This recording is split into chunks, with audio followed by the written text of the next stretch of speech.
Good morning, everybody. This morning I'm going to make sausage gravy and biscuits for breakfast. And I'm going to show you how I start with just ground pork and how we do our sausage here at home so that we don't have to put up with MSG or any of the nasty stuff that might contain gluten in our breakfast. And I will show you a method for making biscuits that's usually pretty fail-safe. So I hope you'll enjoy it. Okay, so with gluten-free biscuits, you actually need a little more of the gritty flours. You get too many starchy flours, and it makes them so gummy. They literally don't rise, and they just turn into these little hockey pucks, and they don't do much. So my recipe is 2.5 cups of, just a minute, buddy, 2.5 cups of gluten-free flour, and I usually do a cup of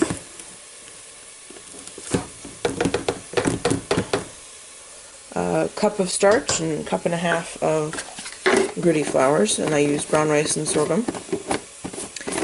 But the tapioca starch and the cornstarch do help give them some tenderness, so they're not entirely just gritty little lumps, because if you go the other way too, that isn't good either.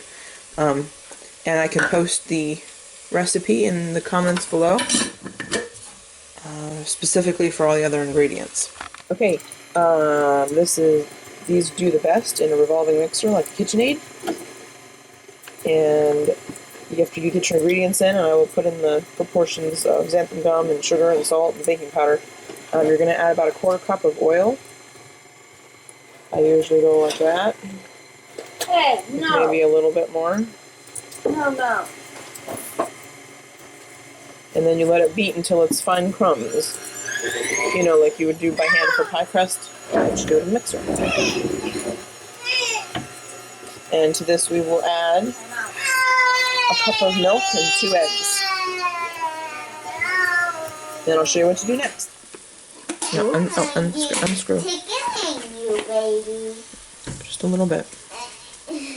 I'm not. Stop. Baby really likes being tickled. Something about sage and rosemary and pork that is just really, really good. This is what it should look like. Like I said, a little bit crumbly, like you know when you do pie crust. And then you will add. Nathan, do you want to add it? Sure. Add 2 eggs. Come on, put it in. Just put it in. And you'll add a cup of milk. Stop short. It might be just a touch too much. Just a few.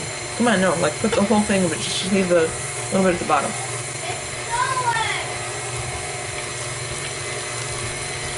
Turn it up. I'm doing that, you pull that, and turn it up. Stop it. Put a little bit more in.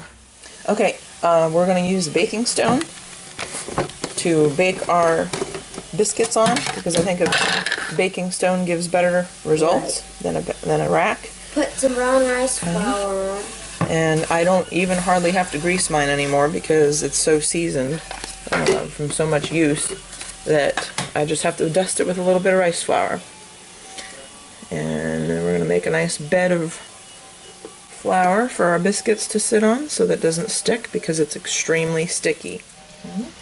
Now, you can just watch.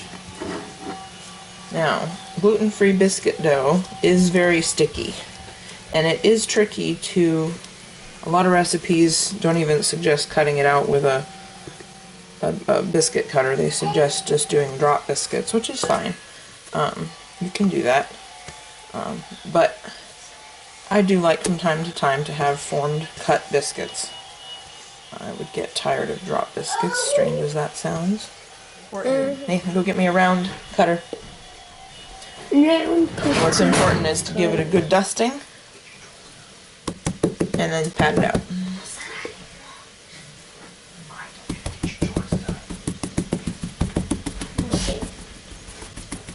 Pat it out just like you would normal biscuit dough to about the same thickness. Yeah! Okay, now, the best way to do this is to obviously try and flour in between, okay, because it will stick. Okay. And then you use one of these little metal jobs and you scoop it out. And you put it on your tray or on your stone. Can I take up the camera and No, we'll show at the end. Okay. And you do that until you've used up all your dough. And see how it does cling and stick. This is what they look like on the pan. And we will bake these. You want to bake them in a hot oven because I think part of the rising process is that, you know how when you bake chocolate chip cookies, there's a point there where the dough almost becomes more brittle while it's baking than it was while it was in the bowl. And I think that's kind of the same thing. You want to bake them in a hot oven so that you can get them to rise and puff before they solidify. And so, like, if it's too cool of an oven, they're going to get crusty on the outside before they actually have a chance to poof and raise. So I think that's part of the trick, is to use that hot oven to do that. And they usually take 12 to 15 minutes to bake until they're golden brown on the bottoms, and obviously on the top and well puffed. All right. Okay. The next little bit is we're going to be making our sausage patties for later, and I have my sausage mixture mixed up with the sage and the spices like I did before. And this is a little handy dandy trick for making patties that are all about the same size. You use a canning jar lid and you press your dough, or not your dough, your sausage into your canning jar lid. And I wet this because it won't stick as readily on the wet surface. Follow me over. And we're just going to put them in our cast iron skillet. And obviously just repeat until you're done. Alright, get the off. And I don't know if you can see real well in the oven window. I don't like to open it in the middle of baking just because it releases the heat and changes the temperature. But you can sort of see a little bit. They're starting to rise.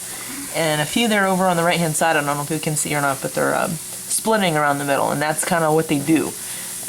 You know, it rises them, and then there's a point at which the dough actually breaks, you know, along the sides as it stretches up.